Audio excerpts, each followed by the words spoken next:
What's up guys and dzień dobry everyone, welcome back to my channel. I'm Anik, I'm a classical pianist and right now I'm studying in Warsaw at the Chopin University, all Chopin Etudes as you might know, which is, you know, a dream coming true. I received so many questions from you about Chopin Etudes, so I thought it would be cool to do like a general Q&A about this topic. So on Instagram you sent me a lot of questions and I picked 24 questions for this video here today. 24 because, you know, 24 etudes, even though it's 27, but psst. I like the number 24 more. I have already done some videos where I'm talking about specific Chopin etudes, about the technique inside of them and the music. If you missed them, you'll find it up here. If you would like to support me and this channel, please consider supporting me on Patreon. You'll find the link in the description box. If you like this video, please give it a thumbs up. Don't forget to subscribe and hit the bell.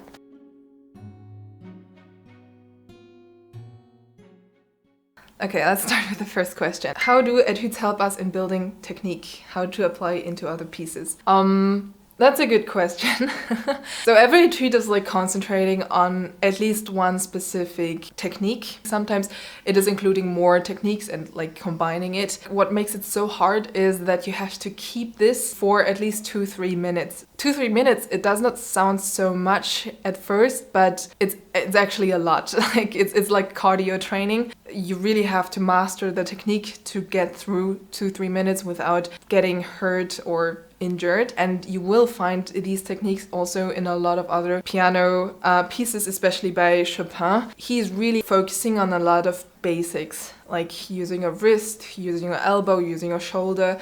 It's not just about, you know, fast fingers and stuff like this, and I think if you're only concentrating on fast fingers, then you don't really understand the Chopin etudes. Which etude do you like most? Ooh, that's difficult.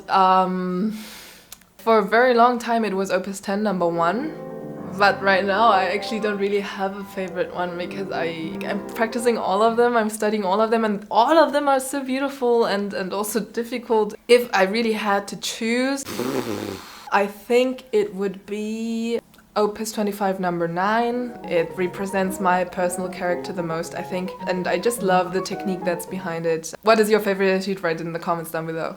Which etude is the best to start with? Oof, that's a difficult question, and I don't think that there is like a general answer on this, especially because it really depends on your personal level. Now, after I studied all of them, I would suggest to start with one where the technique is quite obvious, let's say, where you are really forced to get the right technique. For example, Opus 25 No. 1, where you're using a lot your shoulders and your wrist. The same counts for Opus 25 No. 3. These are definitely two that I think are a little bit more obvious in their technique. It forces you to play like this. I mean, like you won't get a nice result if you're just using your fingers and only focusing on your fingers. What is your biggest tip on these etudes? Well, it's actually just what I said. Don't only use your fingers, include your wrist, include your elbow and your shoulders, your whole body basically, and don't forget that it is a musical piece. It's not just technique. That's my biggest tip for it. Ooh, fly. Blah. Next one. Which is the most difficult and the easiest etude? Well, first of all, there is no easy etude, I would say. There is just difficult, more difficult, and extremely difficult. For me personally, I would say Opus 10 No. 2 and Opus 25 No. 6 were the most, like, technically the most difficult ones. The less difficult for me, I think, Opus 25 No. 1. Like, I don't say that it was easy. Really, it was not easy, but I just think it was more matching my physics and my character, so it was easier for me personally, but generally I would say it's still extremely difficult to play this one. Okay, easiest etude. Okay, there is definitely no easiest etude. I would say there are maybe like different levels of etudes, and I would put a group of etudes into these levels. So in the highest level, which I would definitely not suggest to start with, is Opus 10 No. 1, No. 2, No. 4, No. 9. No. 9 is really, really difficult. And from Opus 25, I would say No. 6, number 8, number 10, 11, and maybe also 12. These are like extremely difficult and they are going to hurt a lot if you don't get the right technique. Like your arm really gets tired extremely fast in these etudes. Then in the next category, in the next level, I would put the rest. I know that there are people who think that the slow etudes must be easier, like technically, which is just not true. Like technique is not just, you know, about fast fingers, it's a lot about having control and control about tempo, dynamic, articulation, phrasing, timing. It's much more than just tempo. So I would put them all in the same category. What is your favorite section, the favorite moment of the etudes? In the middle part of the number 1, Opus 10, there are a few measures that are just, you know, so beautiful.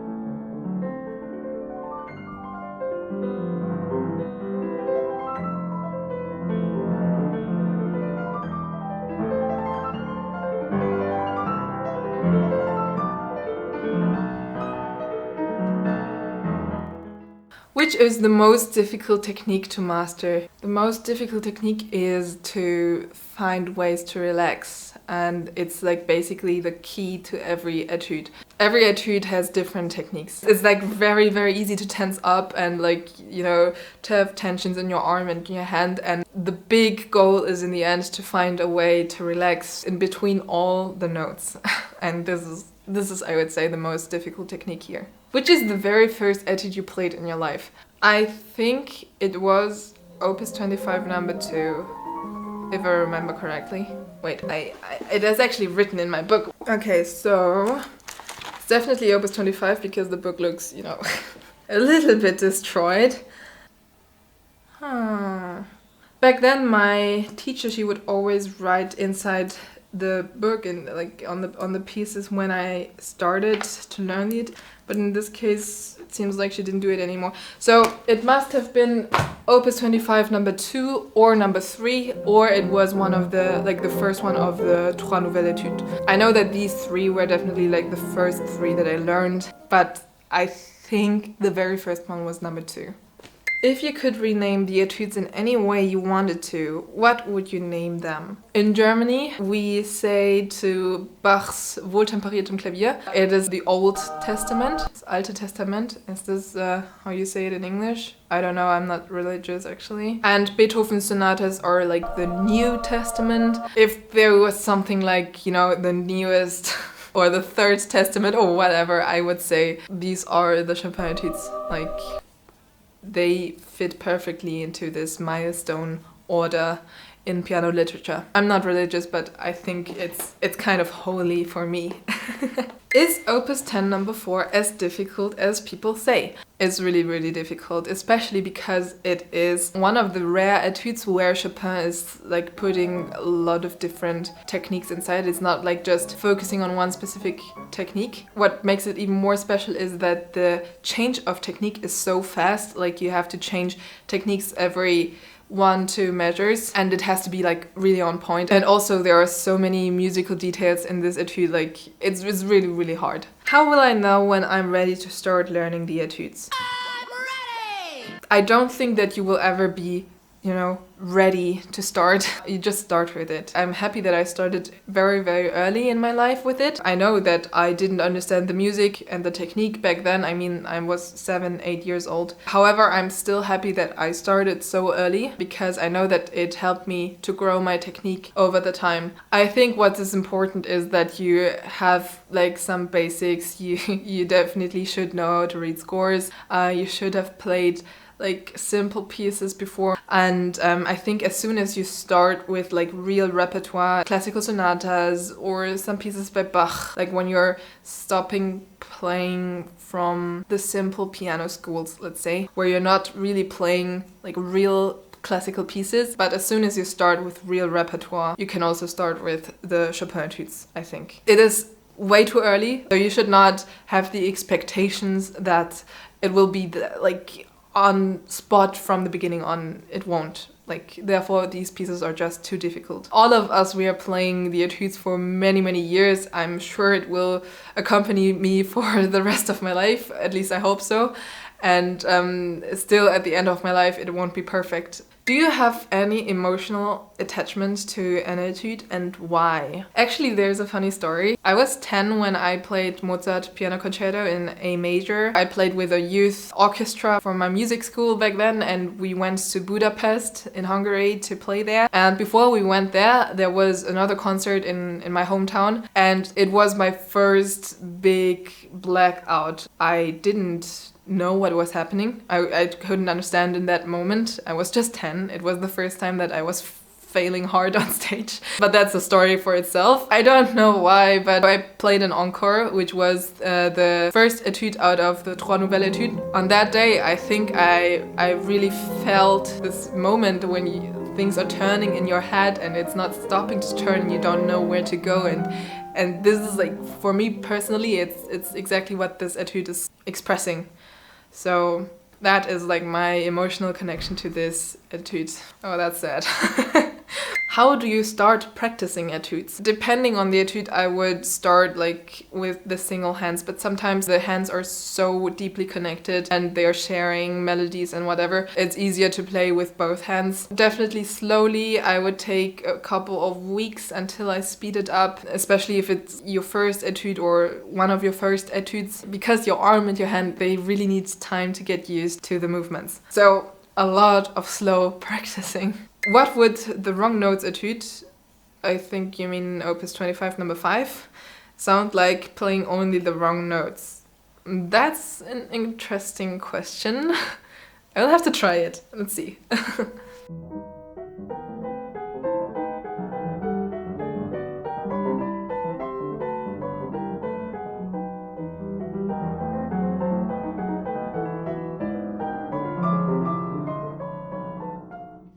What is the most interesting thing you've learned from studying the etudes? The most interesting thing, I think it is that I understood that you can't force your body and your brain to do things they don't want to do. It will not work on the long term. If my body does not want to do it, if my brain thinks there is something wrong in the way that I'm doing, it will definitely not work. And the piece is going to show me that it's not going to work. Like Chopin is going to show me that it's not working.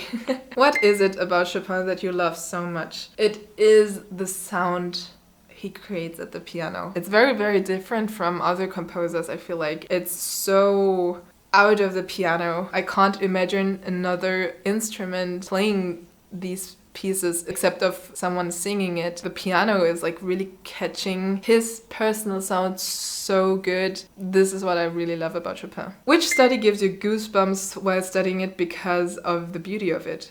I had goosebumps with most of them. You know, there is like a point while you're studying and there's like this aha moment. You suddenly understand something that is happening there. When you understand like how the technique is working or how music and technique are working together and that is like supporting your playing, and it's like you found the key and that's so, I don't know how to describe it. But it's a goosebump moment, definitely. Which etude do you feel like you have learned most from?